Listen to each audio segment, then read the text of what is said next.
And this morning we will go ahead and get started with our first plenary talk. And it's my pleasure to introduce Josh Jamison.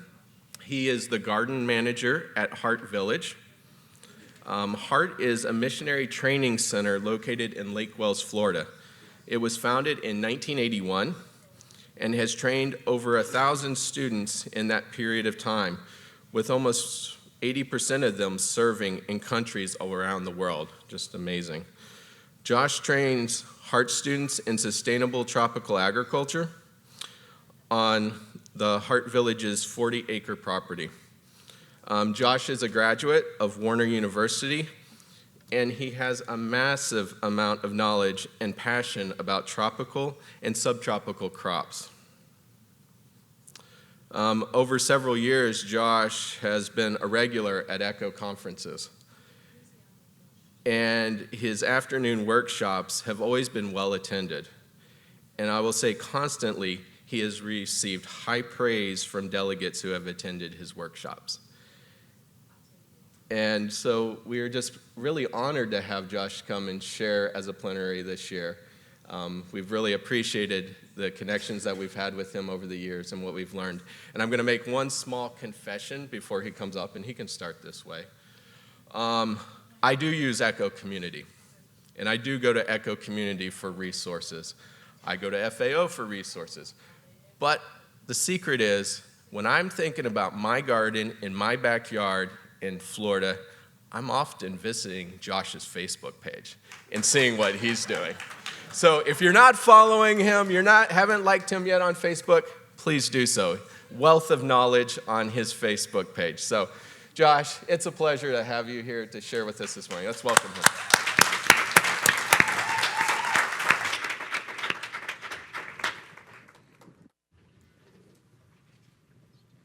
All right, so my name is Josh Jamison, and this talk is called 15 Underutilized Crops for Improving the Lives of Smallholder Farm Families. And I'm very honored and excited to be here to have been given the opportunity to share. This conference is something I look forward to every year, the networking opportunities and to get to see all the friends that are out here, and also to learn new things and to dialogue and network. And I'm very appreciative for what ECHO has done for me and has done for a lot of people around the world. So h.e.a.r.t, as was mentioned, is a training center that's in Lake Wales, Florida, which is northeast of here, about an hour south of Disney World. And I'm the garden manager there on campus, so our daily activities are working in sustainable agriculture. These students are, many of them, hoping to go around the world, mostly in tropical countries, and do some type of development work. So we work in sustainable agriculture and animal husbandry and other community development things. So my real passion is plants. I love agriculture, and I love gardening, and I love soils, but my real passion is in cultivating a wide diversity of plants. So I'm going to begin this talk with a story that I think is instructive for leading us forward in our development work. In 1492, Christopher Columbus comes across the ocean, and a significant ecological event takes place, something that is unprecedented. Various organisms that had previously been isolated between the hemispheres are now moving from between the eastern and western hemispheres. So in some cases, these are diseases, things like rats and malaria, some harmful organisms, but also the beginnings of crops moving between the continents. So we can't imagine Italian food without tomatoes. That's actually a crop from this side of the world. So the Spanish are traveling through the Americas, and they come up into the Andean highlands, and they find an object, a food item that they had never seen before, which would have very significant implications. This is a crop we now call the Irish potato. Though really, there's nothing Irish about it. This is a plant that had been cultivated there in the Andes for thousands of years. We don't know how long, but at least 5,000 to 6,000 years there. And little did the Spanish know that this crop would ultimately be more significant of a find than the gold and spices and other things that they were after. So the context of this discovery is that at that time, Europe was an extremely poor place. Scholars say that a peasant, an average person in Europe, is actually living at a much lower standard of living than some of the poorest people in developing countries today. So it's a very poor, undeveloped place. There's a lot of disease. There's a lot of starvation. One fact is that from 1500 to the 1770s, the country of France was having one national famine roughly per decade, and that doesn't even include more localized famines. So a lot of people in Europe are on the edge of starvation through this period.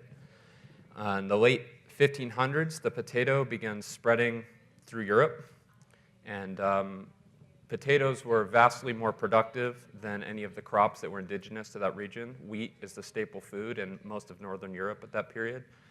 Potatoes are multitudes more productive per square foot in terms of dry matter and calories than wheat. So a peasant family in Europe, about 1 acre of potatoes is able to sustain roughly 10 people. So this has a significant impact on the continent. Those famines that were occurring once a decade basically come to an end after the arrival of the potato. It's so significant that the average peasant is eating about 10 pounds of potatoes a day, in some cases the only solid food that they're eating. And quickly the Irish population doubles for a number of reasons, but one significant reason is that the child mortality rate began dropping because children are surviving because they have food to eat. Charles Mann, who's a historian, says that because potatoes were so productive, the effective result was in terms of calories was to double Europe's food supply. And his assessment is that the introduction of potato to Europe is as significant as the invention as the steam engine. The first lesson we can take from this story is that the introduction of a new crop can make a dramatic impact on the food security of a society. So simply introducing potato just had this phenomenal impact, and food security goes up all across the continent. There were similar effects with maize entering southern Europe, and even with sweet potato entering China. So this new flood of genes coming from the Western Hemisphere makes a big impact around the world. So things were going very well until a tragic event happened. So tragedy strikes in 1844. This is an event we now call the potato famine, or the Irish potato famine. So Irish people, which I had mentioned, are heavily dependent on potato at this point. They go out into their fields and they see something is going awry. The plants, the foliage is looking diseased on their plants. They go to dig their crop and they find brown mush. So the potato crop is completely destroyed. The culprit was a disease called Phytophthora infestans, which is still a major pest around the world. Late blight is this disease. It has an absolutely devastating effect. It came from South America, either with a shipment of potatoes or along with some bird guano fertilizer, which the Europeans were importing off of some of these islands where there's big deposits of bird guano. So these crop losses continue for about 5 years and ultimately result in one of the worst famines in history and incredible suffering. So about 1 million Irish people end up dying of starvation. People die in other countries as well. And 1 million people flee the country to escape starvation. And in Irish history, it's one of the most significant moments. So why did this happen? One reason is just the Irish were so dependent on potatoes, and they had grown basically one clone, which was called the lumper. Charles Mann, again, the same writer, writes that from a genetic point of view, the European stock had been created by dipping a teaspoon into a sea of genes in Peru and Bolivia. So here's some potatoes from the Andes, which are they grow an incredible diversity of potatoes there. This had not been the case in Europe. They brought back a very small genetic stock. So in Ireland, what you had was a sea of clones of one identical plant.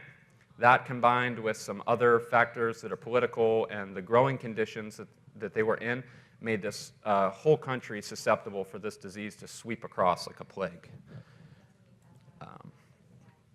So the Andes has a huge potato diversity.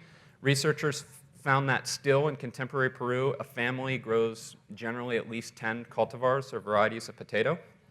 So my question is, are modern famines that we have today in some ways a modern iteration of the potato famine?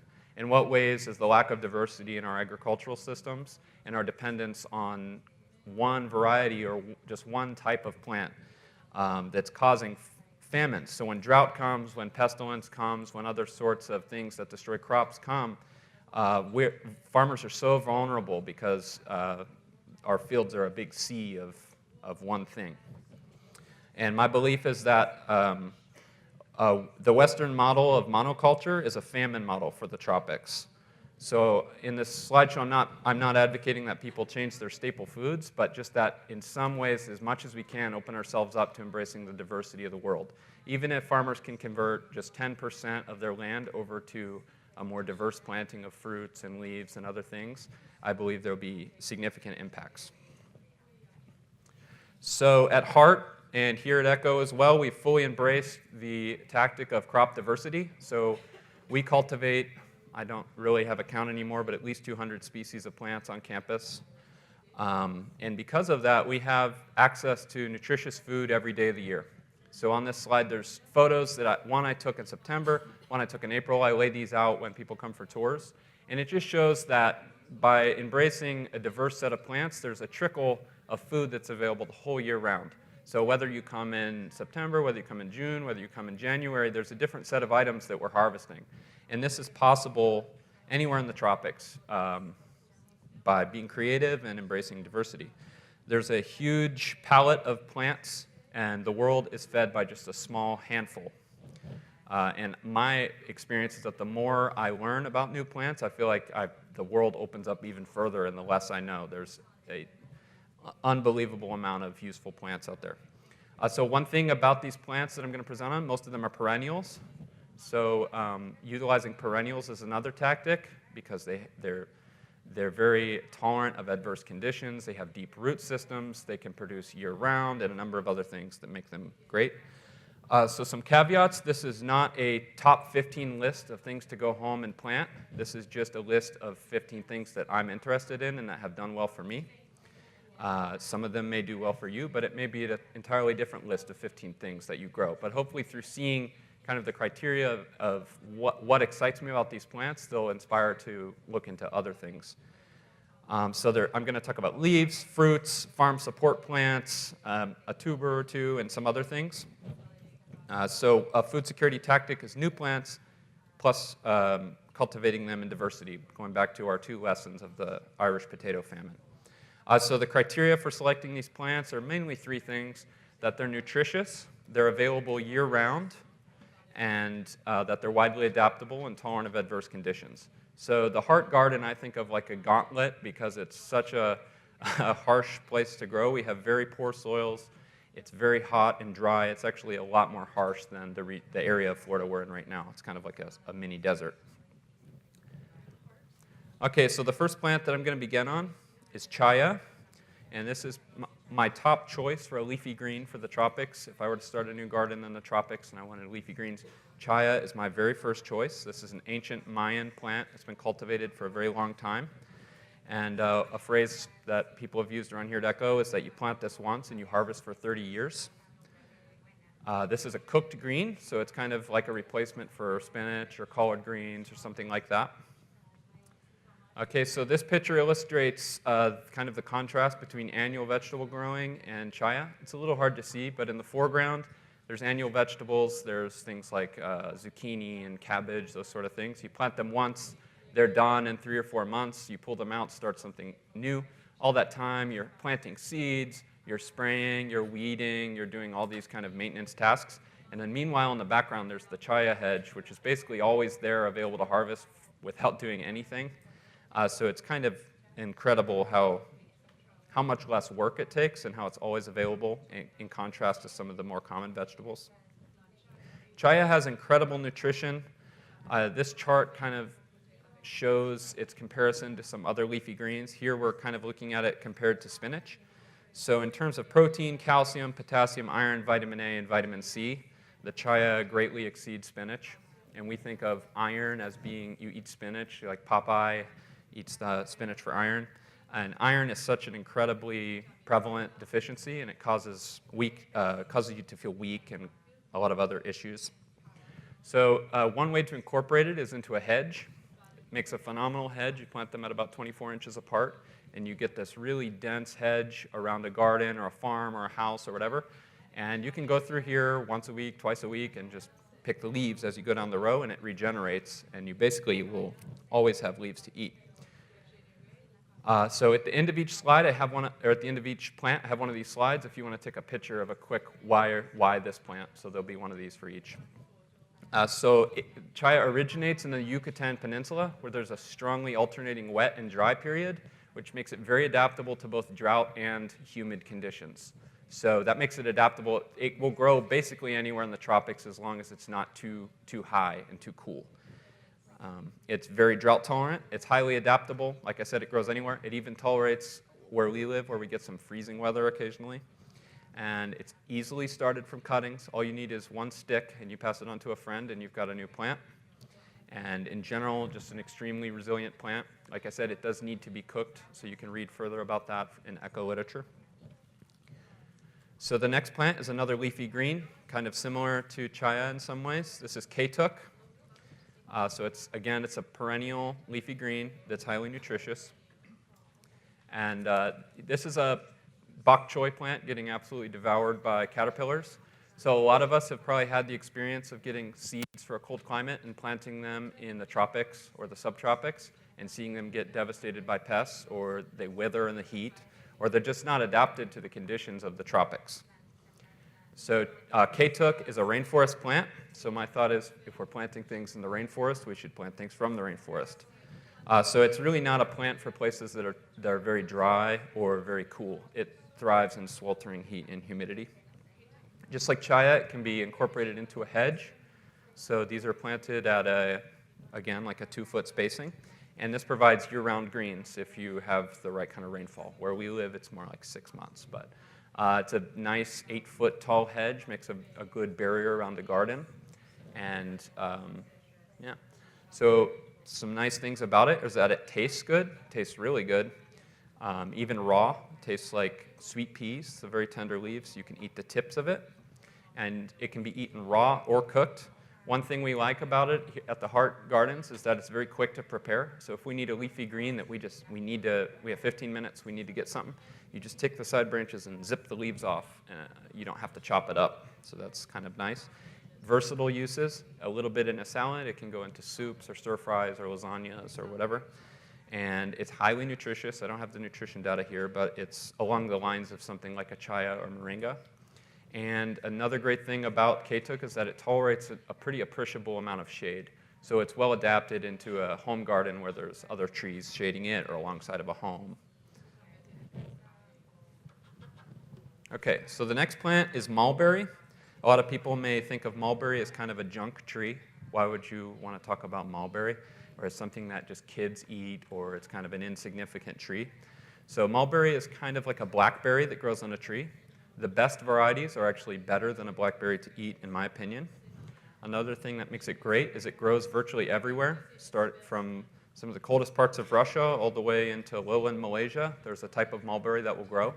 Very adaptable, very drought tolerant, and it has multiple uses. We're going to look at some of those uses.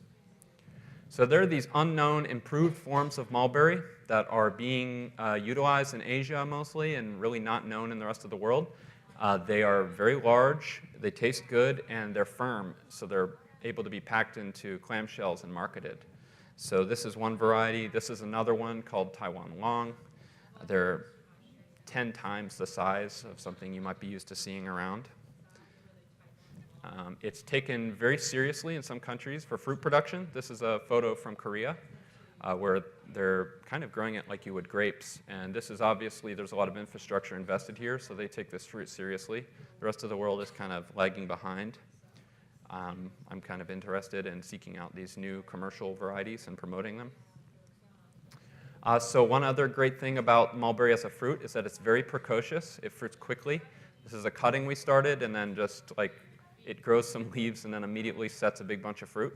And one thing that's great about that is even if the mulberry is not your main crop that you're excited about, if farmers plant some mulberries and get an immediate yield, they may be excited to plant things that take a little bit longer after they've seen the encouragement that you really do get to eat food from a tree. So the next point is leafy greens. This is a relatively unknown field that I got intrigued about maybe 4 years ago and started pouring some of my time into this. So kind of my question here is mulberry greens the moringa for cold climates? We all know how great and nutritious moringa is. Mulberry is a fantastic tasting and nutritious leafy green. The only issue is that there's a lot of diversity of genes and not all of them taste good. So what I did is I gathered together a bunch of varieties, maybe 15, and I tasted them all, and I found one that tasted good, and then started planting them. So we do eat this as a vegetable on the h.e.a.r.t campus. It's done in some parts of Asia again. So it's those tender leaves that you see on the screen that you want to go after when they're still kind of lime green, and just boiled or steamed for about 10 minutes. They're a really nice leafy green. What has me more excited is not just that it's a leafy green that grows on a tree, but the nutrition. I took these numbers from animal forage data and kind of crunched them down, so it's the best I could do. But you can see there that the mulberry exceeds moringa in a number of nutritional aspects, which my sight is not good enough to see there, but it looks like protein, calcium, potassium, iron, and vitamin A. Vitamin A is so significant like iron. I read something like 500 kids are dying every day of vitamin A deficiency. So vitamin A is significant. So that's a really incredible aspect is this nutrition. And I think it could be made into powders like moringa. So I think this may have some applicability in places like Kazakhstan, where it's cold and there's a lot of malnutrition, or really high elevation places. Places where it's too cold to grow the h.e.a.r.t, chaya moringa, Haitian basket vine, the more tropical greens. So this is a production system in Mexico for leafy greens. They're cut very low on a very often basis and planted very closely. This is our planting of edible leaf variety. So another great thing about the mulberry is that it's a fantastic animal forage. It's one of the most nutritious animal forages that you can plant, very high in protein like we just saw on the slide there. And it's a favorite of the goats. They'll dig through a pile and go for those mulberry greens. So you cut and come again. You cut it, let it grow for a few more months, cut it again. Very good forage. You can plant them densely. What I like about mulberry, it has a lot of uses. It's very adaptable. It's important that you seek out the best types. A lot of the trees that are just around are kind of the fruit's kind of okay. It's good if you can seek out the very best varieties. They may be hard to get, so that's a barrier. And it's easy, again, to select your own leafy green variety by just tasting them cooked. Okay, cactus. So cactus provide fruits, vegetables, and other things for very dry regions, including deserts. So this is a map from the Food and Agriculture Organization of drylands of the world. So these are places where the predominant conditions are rainfall limiting. You see across the top of Africa, there's this huge swath of very arid land. And then in Asia, there's a lot of landmass of the world where rainfall is the limiting factor. So if we want to make an impact in agriculture, we need to look at drought-tolerant plants. So one use of cactus is these pads, which are cooked kind of like a green bean meets okra or something. They're kind of slimy, which is one barrier. But I think this may have potential in West Africa, where it's very dry and people like to eat slimy stuff. Just an idea. It's already a major vegetable in Mexico. This is the fruit of a puntia cactus. These are the prickly pears. There's a lot of colors and diversity, and they're fairly adaptable. They grow in quite a few places, and it's a marketable fruit. So there's also a number of columnar cacti. These are the ones that grow more like our image of a cactus being like a big tree. There's dozens or hundreds of species of columnar cacti, and many of them have historic uses. So one I'm working with is this Cereus peruvianus. The fruit is good, but it's not great. It needs the kind of breeding attention that has been given to dragon fruit, which is also a cactus, if you didn't know that. Dragon fruit has immense amounts of money and research poured into breeding it, and most of these other cacti have been just overlooked. So the cacti make a quick fence. Lots of the world, we need fencing. Goats come in and devour our food. So the cactus can be a dual-use plant as a fence and also as a vegetable or a fruit. You can, on virtually all of them, just cut a large piece like that's on that table and stick it directly in the ground, and you have an immediate plant. With these, they also will just start fruiting. I've had them flower and fruit within a month of getting put in the ground, even before they have roots. There's, again, a huge diversity of these columnar cacti. This is one that's native to where I live. I actually found it like a mile from our house growing wild, and it's a very good fruit. So there's others. I think that the cacti could be the future orchards of the dry lands. In Mexico, there's already orchards of the Stenocereus cactus. I don't have that name up there, but these are the pitayas of Mexico. And also myrtilo cactus, or the Spanish is garambullo. Those make what's basically a little blueberry all over this big columnar cacti, and I grow that one, and it's a pretty good little blueberry. There's other uses. These can be fermented into biogas in biogas digesters. Almost a lot of the cacti, they're very fleshy material. The spineless types of the opuntias make a good animal forage. They were actually developed for cattle feed. And there's plethoras of other ancient uses. Okay, so the next plant is papaya. This is like h.e.a.r.t. It's one of my top plants. If I'm starting a new garden somewhere, one of the first things I'm going to plant is papayas. So some of you may think, why is papaya underexploited? I can go buy it at Walmart. It's everywhere in the place that I live. Because to me, what's more common is what's on the left here, which is these kind of overgrown, unmanaged plants. They're out of their really productive phase. They're overrun with disease and pests. They're just kind of done. They're out of probably left because goats can't reach them. What papaya has the potential to be is what's on the right, which is this sweet spot from 9 months to 3 years. It makes a tremendous amount of fruit in a very small amount of space. So that's a plant that I just took this picture the other day. I planted this plant in March from a little transplant. So in 8 or 9 months, there's at least 100 pounds of fruit on that plant. It's one of the most rapidly producing fruits that you can plant. So there's multiple uses. You can grow it as a fresh fruit. It's very nutritious, nourishing food, good for orphanages. I believe it's very high in vitamin A. It's a nourishing food to bring kids back from the brink of starvation. It's also delicious. And then as a vegetable, it's very significant. It can be shredded up and made into salads, or also cooked kind of like a squash. It's one of our favorite vegetables on campus. Quick thing is, a lot of the world has this fruit fly that destroys the fruit. One thing you can do is paint a styrofoam ball green, and paint it with glue and put it under the fruit, and the flies will come and stick to the ball thinking it's a papaya. This is something interesting. Babaco, this is a relative of papaya that will fruit at very high elevations where it's cool all year round.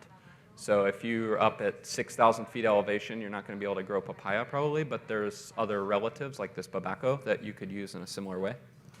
Papaya has this very unique physiology to where it's growing, so it's setting mature fruit, it's setting flowers, and growing all at the same time. So what that means is that there's a new cast of ripening fruits pretty much every day of the year. So for us, if we don't have a freeze, we eat papaya year-round. That's one of its best attributes. It's widely adaptable. It's actually very drought tolerant. We can grow them in our dry campus with no irrigation. It's very important that you get good genetics. There's a lot of kind of seedlings of kind of subpar papayas out there. You can get good varieties from Echo. Red Lady, Tai Nung are both very good varieties to plant.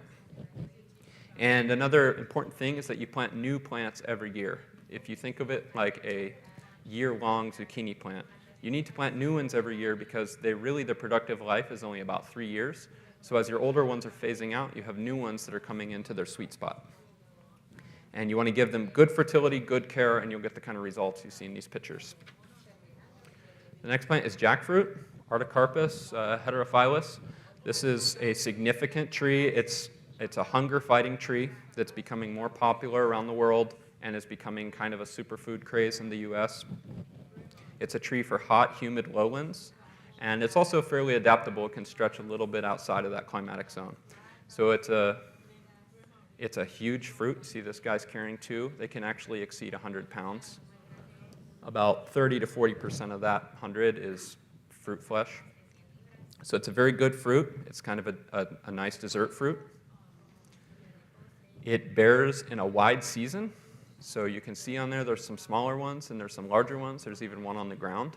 So in Florida, I think our season is like 4 to 6 months or something. But in the tropics, you may not have it all year round. There may be one season where it's especially productive, but it's a fairly wide season.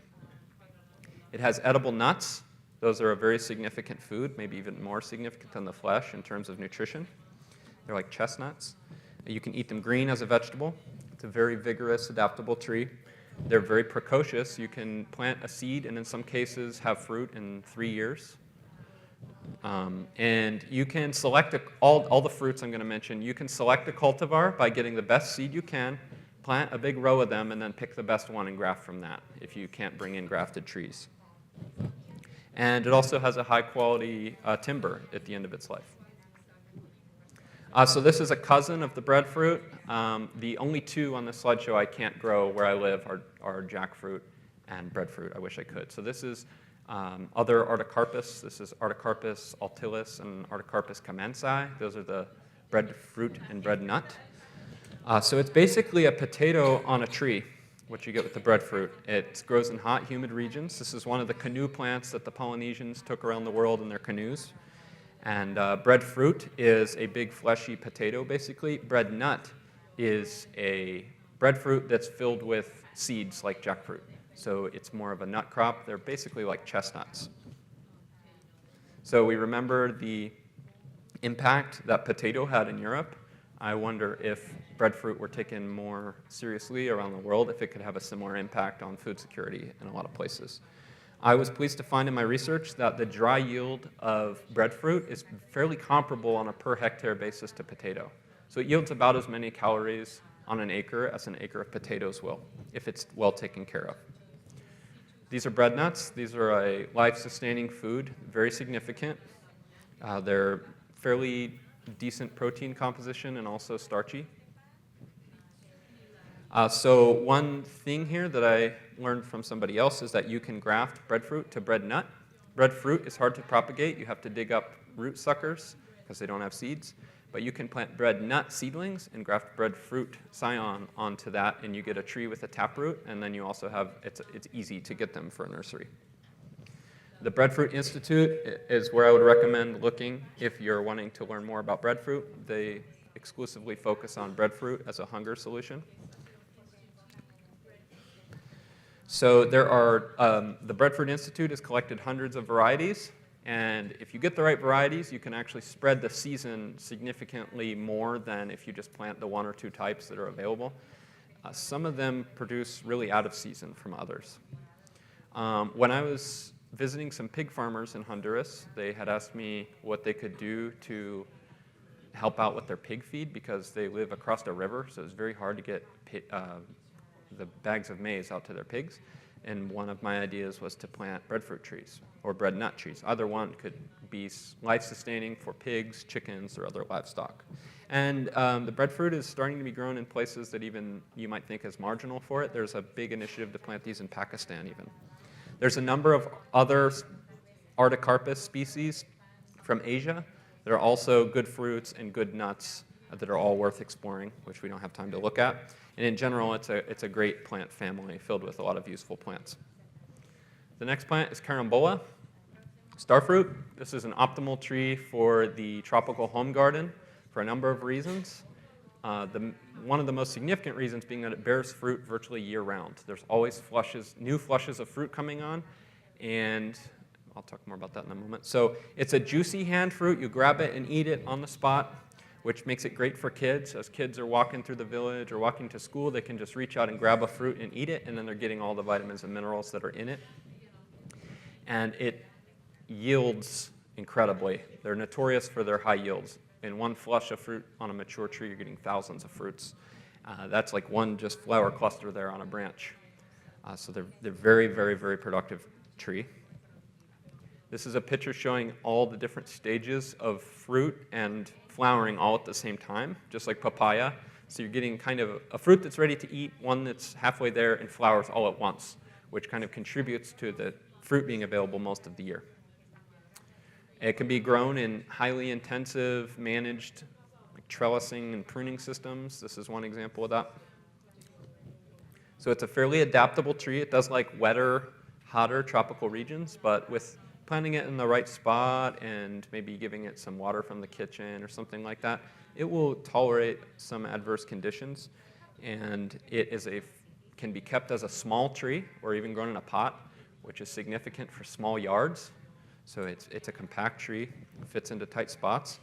And so through the world, it's frequently sour types that are prevalent, that are, again, just kind of wild seedlings. We just had some visitors from Honduras to our campus the other day, and they tasted one of the star fruits, and they were like, whoa, this is unlike anything we've seen, because they're used to just sour types. So you can get budwood and graft the better varieties, or again, just like the jackfruit, if you can't do that, you can get a big pile of seeds of a good type, plant them, and then select a cultivar from there to start your program.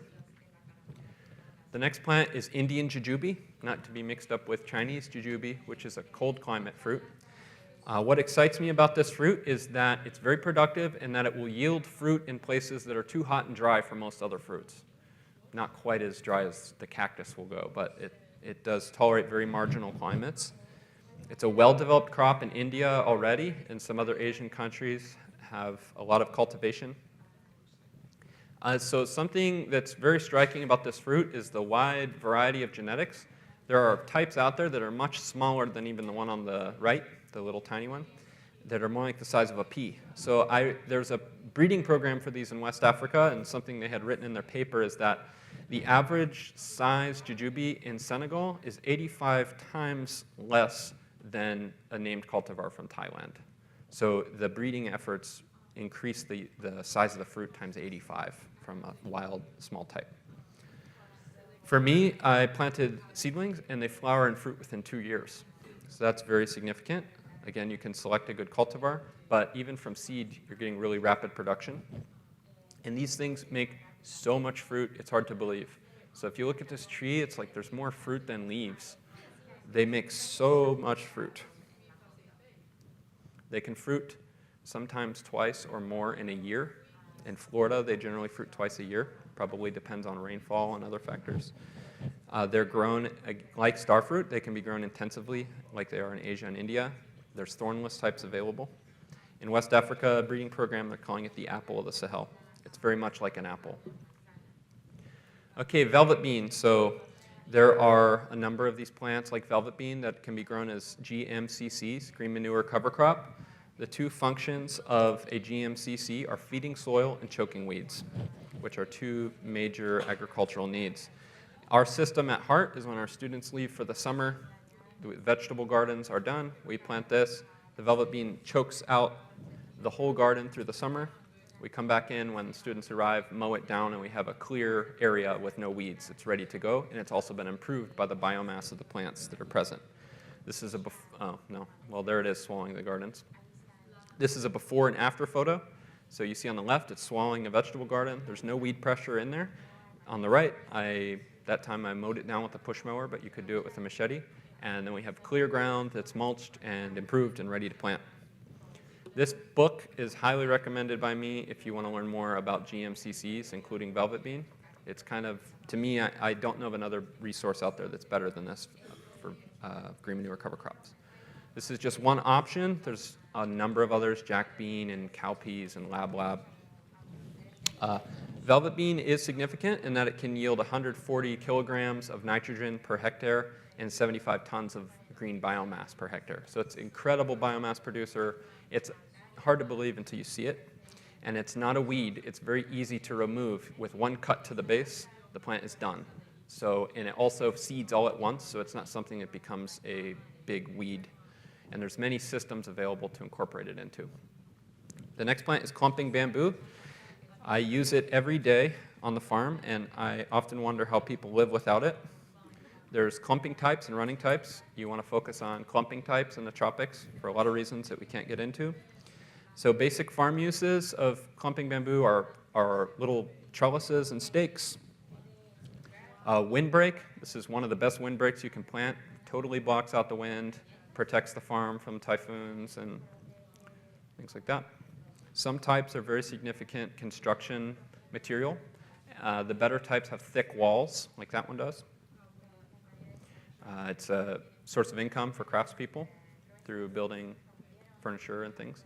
This is a greenhouse made of bamboo, so you can build sheds and greenhouses and other farm structures. Housing material. There's an initiative, I think, in Costa Rica to use bamboo because it's very resistant to earthquakes. The edible shoots are a vegetable in some places. They could probably be used more in other places. Okay, so there's a huge, again, a sea of genes, to use that phrase again, of bamboo. Most of the best types are not out there. This one is on the Echo campus. It's solid all the way through for about 10 feet. It's like a baseball bat. There's hundreds to choose from, and you can talk to Echo staff to find some of the best ones. There's simple treatment methods. This is at Echo again. The roots are very, very efficient at stabilizing soil. That's after a hurricane, one that blew over, just so you can see the root system. There is a root system holding up a bank in Honduras. That river is like washing away the side of the river, but that bamboo is holding it all in place. For that reason, it can be used in all sorts of ecological stability type plantings, whether along riversides or ravines or whatever, and at the same time provide community lumber resource.